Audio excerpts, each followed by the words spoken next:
गीता का वास्तविक ज्ञान श्री कृष्ण ने अर्जुन के मोह को दूर करने के लिए ही कहा है। हमारा मोह ही हमें सबसे अधिक रुलाता है। मोह इतना शक्तिशाली है कि ये मोह शेर की तरह किसी शक्तिशाली इंसान को भी गीदड़ बना डालता है। अर्जुन जो देवताओं से भी जीत जाता था और अपने रिश्तेदारों को युद्ध भूमि में देखकर उसके हाथ कांपने लगे और कहने लगा कि हे श्री कृष्ण, मेरे हाथ में धनुष पकड़ने की शक्ति नहीं है, मेरे हाथ अनायास ही कांप रहे हैं, मेरे में युद्ध करने का सामर्थ्य अब नहीं है। मोह इतना पीड़ित करता है कि कई लोग इसे सह ही नहीं पाते हैं और आत्महत्या तक कर लेते हैं। हम उस व्यक्ति के बिना नहीं रह सकेंगे। जीवन में किसी से हद से ज्यादा प्रेम करने से हमारा जीवन दुखों से भर जाता है। यदि कोई अपने मोह से बाहर नहीं निकलता तो उसकी सारी खुशी समाप्त हो जाती है, वो सब कुछ अंततः खो देता है। इसलिए भगवत गीता ये ज्ञान देती है कि मन के मोह को त्याग कर बुद्धिमान बनना चाहिए और सत्य की राह पर चलना चाहिए, क्योंकि हमारा मोह हमेशा झूठ के दर्शन करवाता है और हमें झूठी उम्मीदें दिलाता है। इसलिए हमारे दुख का सबसे बड़ा कारण मोह ही होता है। मोह हमें सच्चाई कभी नहीं दिखाता। लोग वैसे नहीं होते जैसा हम सोचते हैं। लोगों के वास्तविक चेहरे मोह के कारण हम नहीं समझ पाते। इस प्रकार श्रीमद् भगवद गीता हमें यह सिखाती है कि जीवन में यदि हम खुशी से रहना चाहते हैं तो किसी से हद से ज्यादा अधिक मोह नहीं करना चाहिए। श्री कृष्ण अर्जुन से कहते हैं, हे अर्जुन, कोई अगर तुम्हारा अपना है या कोई तुमसे बड़ा है तो उसे कभी भी सहन करना उचित नहीं होता है। ये उपदेश हमारे जीवन से भी जुड़ा है। जैसे हम अपने दुखों को ये सोचकर जीवन पर्यंत सहते रहते हैं कि ये तो मेरा अपना है, ये तो मुझसे बड़ा है, इन्हें हम कैसे कुछ कह सकते हैं कि ये गलत हैं, आपको ऐसा करना उचित नहीं होगा। हम सोचते हैं कि अगर उनकी गलतियों को नहीं सहा हमने तो हमारे रिश्ते ही हमेशा के लिए कहीं खराब ना हो जाएं। हम ऐसे ही डरते रहते हैं। लेकिन ध्यान दीजिए कि उस मनुष्य को आप अपना कैसे मान सकते हैं जो आपके दुखों का कारण हो। स्मरण रहे कि जो आपकी तकलीफों को दूर करता है वो ही वास्तविकता में आपका अपना होता है। श्रीमद् भगवद गीता में कहा गया है कि कोई आपका फायदा उठाने की कोशिश करे तो ऐसा होने मत दीजिए।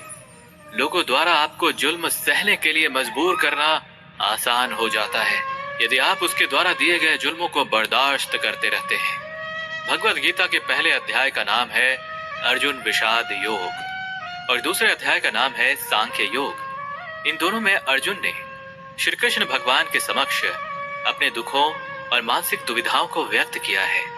महाभारत के युद्ध भूमि में अर्जुन ने कहा, हे श्री कृष्ण, मेरे द्वारा इन कौरवों से युद्ध करना कैसे उचित हो सकता है? ये सभी तो मेरे अपने ही हैं। मैं अपने पूजनीय भीष्म पितामह और गुरु द्रोणाचार्य से कैसे युद्ध कर सकता हूँ? इन्हें मृत्यु देने से ज्यादा अच्छा होगा कि मैं भिक्षा मांगकर अपना भरण पोषण करूं। अपने कौरव भ्राताओं से युद्ध करने से ज्यादा अच्छा होगा कि मैं सन्यासी जीवन को अपना लूं। इस पर श्री कृष्ण अर्जुन से कहते हैं कि यहाँ कौन अपना है और कौन पराया है? अगर तू इन अधर्मियों के साथ युद्ध करता है तो ये तुझे मुक्ति दिलाएगा, और अगर तू ऐसा नहीं करता है और अज्ञानता और मोह के जंजाल में फंसा रहता है तो ये सारा संसार तेरी निंदा करने से पीछे नहीं हटेंगे, तुझे कायर कहेंगे। यह बात केवल धर्म अधर्म की है, सही गलत की है, न कि अपने पराये की। अगर तू अधर्म और गलत का अंत नहीं करेगा और उसे सहता रहेगा तो अधर्मियों का मनोबल बढ़ जाएगा और वे संसार में और भी गलत कार्य निरंतर करते रहेंगे। इसलिए अज्ञानता और मन के मोह से बाहर निकल करके अपने वास्तविक कर्म यानी युद्ध कर। जब महाभारत के युद्ध में अभिमन्यु की मृत्यु हो जाती है, जो अर्जुन का पुत्र होता है, तब अर्जुन अत्यंत दुखी हो जाता है और रोने लगता है और कहता है, ये दुख मुझसे सहा नहीं जाता, ये स्थिति बहुत ही पीड़ादायी है, जी करता है कि खुद को ही समाप्त कर लूं। इस पर भगवान श्री कृष्ण अर्जुन को ऐसे लोक में ले गए जहां केवल आत्माओं का ही वास था, जहां अभिमन्यु आनंद से बैठा हुआ था। क्योंकि अभिमन्यु को उत्तम पद मिला हुआ था क्योंकि उसने सक्रिय रूप से जीवन पर्यंत उचित और नेक कार्य किया और अपने धर्म को निभाया। अर्जुन रोते हुए अभिमन्यु के पास पहुंचा और अपने पुत्र को देखकर बहुत खुश हुआ। उसने पुत्र को गले लगाकर कहा कि मैं तेरे बिना नहीं जी सकता हूं। तेरी मृत्यु के बाद मुझे जीने की सारी उम्मीदें ही खत्म हो गई थी। इस पर अभिमन्यु ने कहा, आप कौन हो?